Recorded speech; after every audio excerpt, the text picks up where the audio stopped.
finally, my last one, which is good because I don't have to go over a lot with it, is Mothman. Perfect. So we don't have to keep going with that. We have talked about Mothman. And do I believe in Mothman? Mm-hmm. Yes. Perfect. So, going right off of Mothman, because I was into cryptids when I was a kid. It was something I really liked. One big fond memory I have about being interested in cryptids was back when Toys R Us was still a store chain. Oof. And when I was maybe 9 or 10, I was in a Toys R Us with a grandparent or an aunt or something, and I was walking around and I saw there was a whole series of cryptozoology toys. That's awesome. It was fucking so cool. And I remember I had a Mothman one and a Jersey Devil one, and I think I still have them both somewhere. If you find them, you have to show them to me. I absolutely have to show them to you. They weren't accurate. They were very much sensationalized, made to be spooky looking monsters. The Mothman looks like a bug person. Very much. I could probably find you a picture of them when we're done talking. Yeah. And then the Jersey Devil looks like a sort of more stereotypical devil, but with weird slim features and a vaguely animal head. And so I remember getting those and thinking that was the coolest thing, because Mothman and the Jersey Devil were two of my favorites at the time too, and I was very excited to find those. And just in general, it's just been something I've been really interested in as I got older, and I've always liked the idea that I like the idea that there's things in the world that we don't know about, and that are unexplainable, and that just because so much of the time it feels like we've learned everything there is to learn about our world, and obviously that's not true. There's the depths of the ocean and shit like that we haven't discovered and things, but generally I feel like humans walk around and act like we know it all, and so when something like this comes up, I feel like it's humbling almost to say we can't explain why this happened. We don't know what this means. It's definitely refreshing. Yeah, and it's nice to be reminded of that, sort of that we don't know it all, and there's shit out there that we can't explain, and that's I like that feeling. Me too. I completely agree with that. And that's one of the reasons why this has always been so interesting to me. Yeah, absolutely. But yeah, so that was our big cryptids talk. So we have a couple things to talk about before we go, though. Oh yeah. So first, I wanted to ask you. So you mentioned your thing about Slenderman. Yes. And I know we're going to have a big cryptid encounter that we both had together at the end of this. Mm-hmm. But before that, have you personally, other than the Slenderman one, had any encounters with anything that you would describe as cryptid, or other than Max? Other than Max, when I was in, again, early college. This is very early college. Mm-hmm.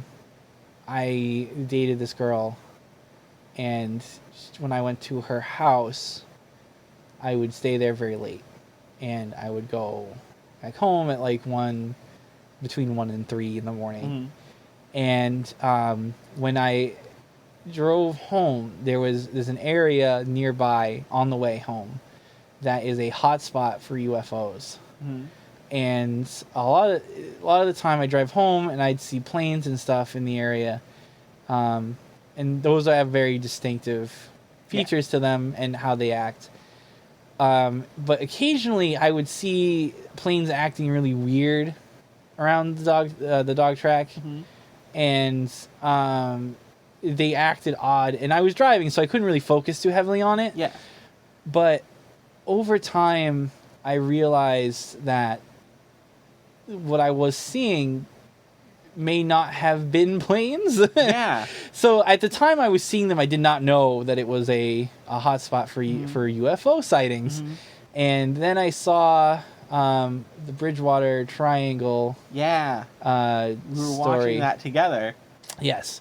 Documentary. And they mentioned that area was a hotspot, and they described what the UFOs look like there. And I realized that's what I was seeing. I remember that. We were watching it, and you were like, this is kind of cool. I'm kind of into this. This is interesting. And me and like the other people we were watching it with were like, oh yeah, we were like sharing like stories of having seen weird shit. And you're like, that's cool. Oh man, that's kind of cool. And then like that came up and you were like, I've seen those. You're like, I know that. I've seen those. And like your whole mood changed. Like you were very, very like weirded out by that. Yeah, because like I didn't know. I was like, well, whatever. And I just put it off. I didn't think about it, and then I kind of saw it. So yeah, it very well could shoot down my argument, being like my opinions of seeing planes in my peripheral or whatever was skewed by this documentary. That's entirely possible. I'll leave that as a possibility. But for the most part, I do know what I saw, and at the time, again, I didn't think, oh, UFO, duh. I just was like, weird. And then they explained that the history of the area and what happened there, and I was like, oh, that explains what I was seeing. Exactly what I saw. So in that way, I think I definitely saw those things. Yes. How about you? Me personally, I've had some weird interactions with things. I've seen... So the biggest one I've had was... I have a grandmother that lives in upstate New York, in a town that's kind of middle of nowhere-y and is pretty rural. And she lives in an old farmhouse, like on an old farm. And I have a ton of stories about being there and weird things happening because it's just a weird place and weird shit happens there. But the town in question is considered another hotspot for UFO activity. They have like a big UFO fair every year, and like it's a big deal there that it's like UFO hotspot. And I had heard those stories growing up, but like I had never seen anything. And like I wanted to. I was like, man, I'd love to see a UFO because I was a kid and I was into this kind of shit. And I remember there was one night where all of these family members were at the house, and one of them had gone outside to get something out of his car. And I just went out with him because I was a kid and I was bored and I was looking for something to do. It was the middle of the night, so I go out into like this big yard with this guy looking, and he bends over into his car to pick up whatever it was. And I looked up at the sky and I saw this thing. It was like a big green ball of fire. It wasn't like a meteor though. It was almost seemed like it was too slow to be like a shooting star, and it was too big and too vivid.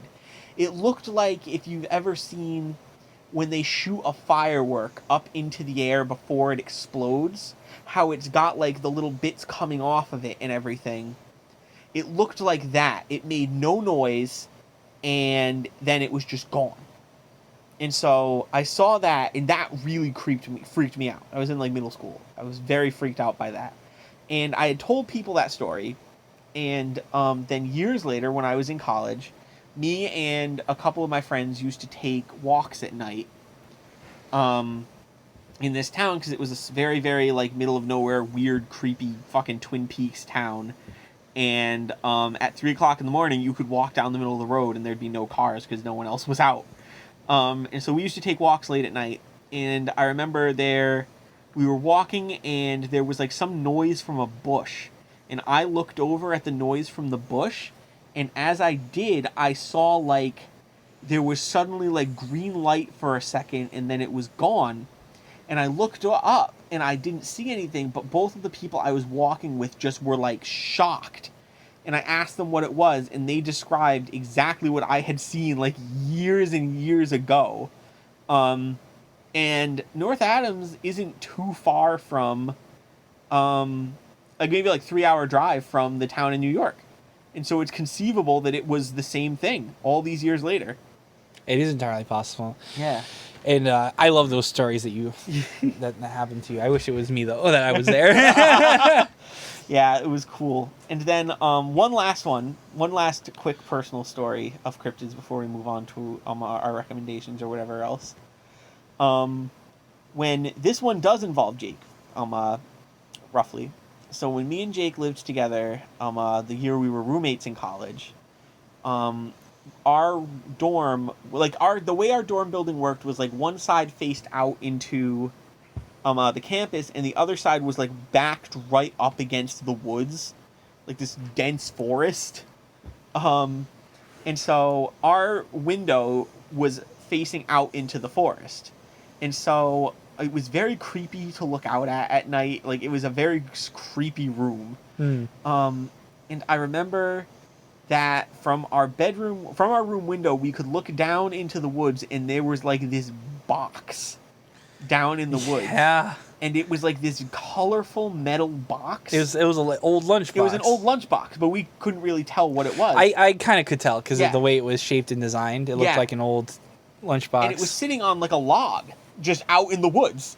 And we would look at it like every day. We'd be like, there's that lunchbox. It hasn't moved. Like, no one ever came and interacted with it. So I at one point thought it was somebody's weed stash. Yeah, that was our thing, because we knew kids would go out and like smoke and shit like that in the woods. But no one ever interacted with it. Yeah, not even, because me and Cameron were up late all the time, and we were always around in our rooms, moving around, and it never moved. It never moved an inch. So like, we would have seen kids going out at night to smoke or whatever, and we never did. Yeah, it never moved off of the exact spot where it was the day we moved in. And so I made it like my personal mission. I wanted to go out into the woods and find that lunchbox and see what was going on with it. And so the whole really year went by, and towards the end of the year, I was like, I'm going to go and see what's in that lunchbox. And one of our friends wanted to go out because he was looking for charcoal, I think, to make a terrarium with. Oh, yeah. Yeah, and so I was like, oh, I know that there's like a fire pit back there where kids go and like have like a bonfire when they go out and party and shit like that. I know where that is because another one of our friends had shown it to me one time. And I was like, I know where that is, so why don't we go out and you can get your charcoal, and then on the way back, I can see if I can find that lunchbox. And so, sure enough, it was like on a steep-ass hill, too. So, like, I essentially had to, like, slide down this hill very gently to get to where it was and, like, be able to stop myself and, like, inch over to where it was on this log. And our other friend stayed up at the top of the hill and just kind of watched me because he didn't want anything to do with this. Of course. Of course. And so I got to it finally, and I was like, oh, okay, it really is. It was like an old tin lunchbox with, like, Christmas shit on the front of it. And I was like, okay, I don't know. I wonder what this is. And I shook it, and there was something inside. And I was like, cool. And I opened it up, and there was, like, a long dead bird in the lunchbox. And, like, a bunch of, like, plants and shit with it. And I, like, just threw it to the side because I was holding this thing in my hands. So I, like, threw the lunchbox to the side and then, like, went back up the hill. It was like, yeah, there was a dead bird in there. That's really creepy. And, like, at the time it was creepy, but the more time has passed, the more creepy it has become to me. Because, yeah, that's like, real. What the fuck was that? Why was that there? Like the implication that a student did that. Yeah. Like, did they kill the bird? Did they find the dead bird and put it in a lunchbox, give it like a little funeral, but they didn't bury it? Yeah, like, what was it? I have no idea to this day.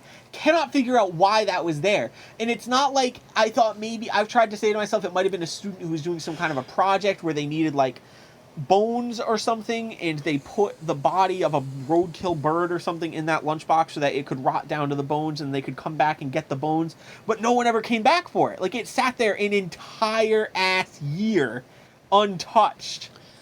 And so yeah, there was very, very creepy. Super creepy. Super creepy. I have no idea what it means. Spooky. So now, though, me and Jake have the story of our collective cryptid experience that happened recently. So everyone turn down your lights, and we'll tell you this very, very spooky story. The spookiest story. The spookiest story. So lately, me and Jake have gotten into the habit of flipping through the channels on TV late at night. It's kind of fun. It's non-committal. We haven't done it since we were young, and so now it's kind of fun to do it again and just see what's on and, like, make fun of everything. Oh yeah, we don't actually for the most part. Yeah, sometimes we do, but generally don't actually watch anything. We're just flipping through it to see stuff. Yeah, Well, we'll it's watch, a novelty like, to us. 5-10 minutes of something and then just keep going. And so that's just something we've been in the habit of doing. And recently, though, and this is late at night, this is like midnight, 1 o'clock in the morning. Yes, very late. Recently, though, we stumbled upon something that we may not have been supposed to see. We definitely Definitely shouldn't have seen. So, we're flipping through the channels, and we found this one channel. I don't even know what this one is called, but it plays like old sitcoms or something. But when we turned it on, it was these people in like 1970s clothes, and one of them yelled John Travolta, and they started dancing. And then the channel was like started like cutting out, like it was getting fuzzy and weird. Yeah, like it was cutting out, like getting all staticky. Yeah, and the so, picture was all corrupted. Yeah, and so we would have probably watched more of that, but we were like, all right, this is bizarre. Like, Yeah. I guess we're not going to find out what that was about. So we just kept flipping, going around, and then finally, whenever we see a black and white movie or like a movie from the 70s, we generally stop just to see if we can see if it's anything interesting. And so sure enough, a few minutes later, we're flipping through the channels and we land on this black and white movie. And it's this scene of a man who is in, it looks like a lighthouse. It's a lighthouse or possibly a boat, but more likely No, a lighthouse. Definitely on the land. It was like a beach house or something like that, or like a lighthouse. Yeah, something like that. But he was by the ocean. And it came on, and so me and Jake were watching this, and because I was like, it was late and I was tired, I just said, what movie is this? Because something about it seemed weirdly familiar. It was familiar, but odd. So I say, what movie is this? And Jake, being hilarious and attempting to just make quips about stuff, has said, I know this movie. This is The Honk-It Horn. And so I laughed because I found that very funny. And so we just called the movie The Honk-It Horn. And so the movie continues, and the guy who is in the weird lighthouse thing walks into a room, and he's got like a tiny trident. And he walks into a room, and there's another man sleeping in like a chair.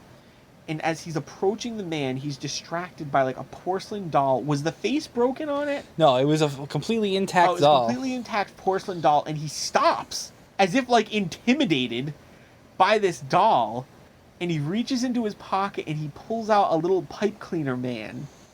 Like a little like stick figure man that looked like it was made of like pipe cleaners. Yeah, like it had a big head, Yeah. and it kind of arms were up, and it was kind of like had its elbows bent above its head. Yeah. In like some kind of weird position, and the lower body was all funky looking. Yeah. And it was like folded, like it was like made from like one, so like you could see it moving across its own body. Yeah. In the different parts that it needed to be. Yeah. And he throws it down next to the porcelain doll as if to like negate the actions of the porcelain doll. And then he goes over and he wakes the man in the chair up, and he points the pitchfork at it, or the trident at him, as if like he's going to attack him with it. Now, mind you, this thing's fucking tiny. Like This is a very small trident. like we picture like Aquaman's trident. This thing was like maybe a foot and a half long. Yeah. And like he could get his two hands around it with like 6 inches of difference between them, and then it was just the prongs. Yeah. And the prongs were also like, maybe 8 inches long. He was not capable of severely hurting this man with this No. trident, is what we're saying. Yes. And so he's threatening them with it, though, and they're having some kind of a dialogue that I wish I could remember more about. Yes. But it was about something about this woman who may have been cheating on one of them with the other, or there may have been some kind of a divorce or something happening. Yes. But the general gist of the argument was that the man with the trident knew about